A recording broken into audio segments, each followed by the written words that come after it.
The Castles. Hello! Welcome to day 8. Day 8. I think mga, ano oras na ba? 1:30 or 2 na yata. Lumipat kami ng room because dun sa room sa baba, mahina yung tubig. Super hina ng tubig. But, mas maganda dun. Yeah. If you saw the video yesterday, nagparang saglit na room tour si Lore. Mas maganda doon, mas malaki. Yung washroom nila mas malaki, yung bed mas malaki, mas modern tingnan. Yung ano nga lang doon, yung complaint ko doon na isa is yung lighting nila. It's very like dark, yellowish. Easy to access pa doon kasi sa baba. Yeah, ground floor lang yun pala. And dito kasi 3rd floor. Akyat pa. Medyo, you know, with the baby, it's kind of tough. Mas gusto ko doon. Kesa dito. But, you know, we need the running water. Hello! So, back to my story. I just had a shower. It's, I think, 2 a.m. na siguro. 2 a.m. na ba? I think so. Yeah, 2 a.m. na. Lumipat kami dahil mahina yung water dun sa baba. Although mas maganda dun. I think na mas malaki dun, mas modern.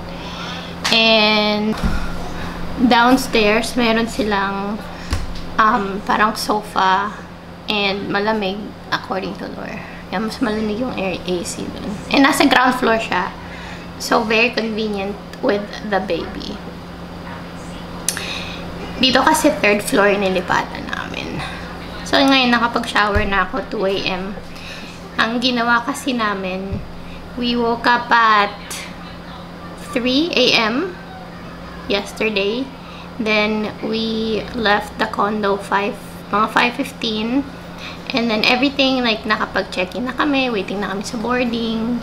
Mga 6:15. So, from condo to boarding gate, 1 hour lang. It was very fast. And then, yung flight namin na delay. Instead of like 9 a.m. yung boarding, mga I think 10 na kami nakapag-board.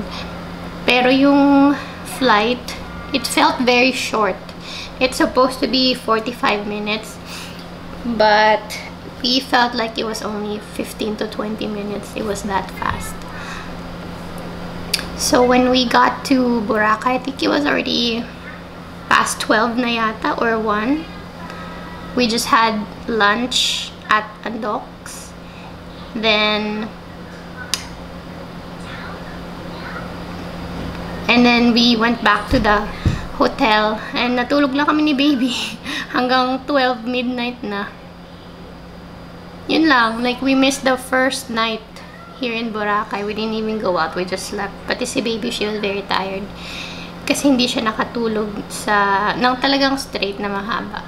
Hindi siya nakatulog sa flight the whole day. I think bawi lang yung bodies namin. Ngayon, if you can hear it, she's watching Miss Rachel at the back. Ayan, nagugutom nga ako kasi nga nakapag-dinner. But, we have to wake up early again tomorrow. Because we have an early morning photo shoot. Okay, see you. Bye. 4:30 in the morning. So, naglalakad tayo dito sa beach front. Pupunta kasi tayo sa kabilang side, sa Bulabog Beach, para kuhanan natin yung sunrise. Let's go. Nandito na tayo sa highway. So, hindi ko alam kung maaabutan ko, pero sana maabutan ko yung sunrise. Medyo lumiliwanag na. Ayan.